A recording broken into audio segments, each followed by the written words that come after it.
सतना में कारोबारी से कथित आर्थिक ठगी के मामले ने तूल पकड़ लिया है। पीड़ित का आरोप है कि पहले दोस्ती कर विश्वास जीता गया, फिर बैंकिंग माध्यम से बड़ी रकम ली गई और बाद में वापस नहीं की गई। शिकायत थाना एसपी कार्यालय से लेकर अब डीजीपी तक पहुंच गई है। पीड़ित ने एफआईआर और राशि वापसी की मांग की है। वहीं राजनीतिक स्तर पर भी मामला गरमाने लगा है। फरियादी ने न्याय नहीं मिलने पर अनशन की चेतावनी दी है। इस पूरे मामले ने आर्थिक लेन देन में भरोसे की सुरक्षा पर गंभीर सवाल खड़े कर दिए हैं। देखिए एक खास रिपोर्ट।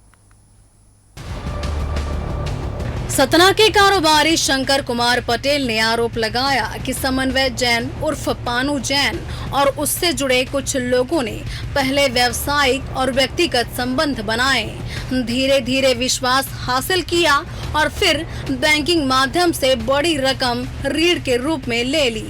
फरियादी का कहना है कि शुरुआती दौर में कुछ रकम समय पर लौटाई गई, जिससे भरोसा और भी मजबूत हुआ, लेकिन बाद में बड़ी राशि लेने के बाद पैसे वापस ही नहीं किए गए।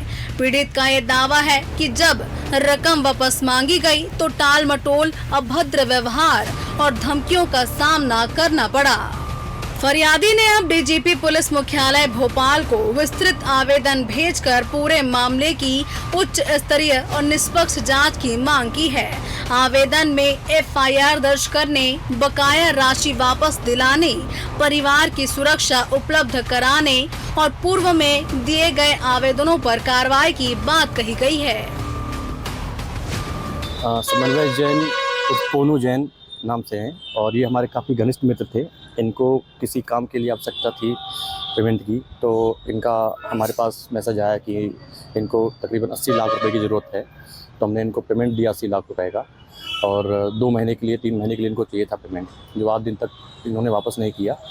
और ये रकम हमने अपना घर गिरवी रखकर बैंक में इनको रकम दी गई थी, जो आज मेरा घर जो है नीलाम होने की कगार में आ गया है। और एक तरीके से कह लिया जाए तो अब हमारे पास जहर खाने के अलावा कोई ऑप्शन नहीं बचा है। बल्कि हमने सरकार से भी, जिला प्रशासन से भी निवेदन किया था कि उचित कार्रवाई करते हुए हमारा पेमेंट वापस दिलाया जाए। कानूनी जानकारों के अनुसार यदि किसी व्यक्ति द्वारा योजनाबद्ध तरीके से विश्वास जीतकर आर्थिक लाभ लिया जाए और बाद में रकम लौटाने से इनकार किया जाए तो मामले में धोखाधड़ी, अमानत में खयानत और आपराधिक धमकी जैसी धाराओं के तहत जांच हो सकती है। हालांकि अंतिम निर्णय पुलिस जांच और साक्ष्यों के आधार पर ही तय होगा।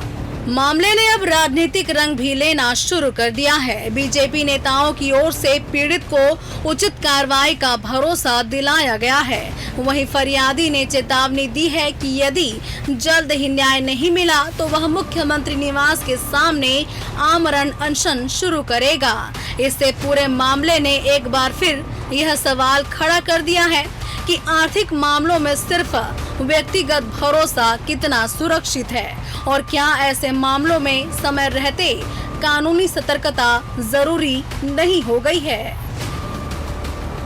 मेरा निवेदन है सरकार से कि कार्रवाई करके मेरा पेमेंट वापस दिलाया जाए, ताकि मैं अपने परिवार का भरण पोषण कर सकूं। कितने साल से आप बताते हैं? करीब 4-5 साल हो गए सर। बोलने पर क्या बोलते हैं? आनाकानी कर रहे हैं, टाल मटोल कर रहे हैं।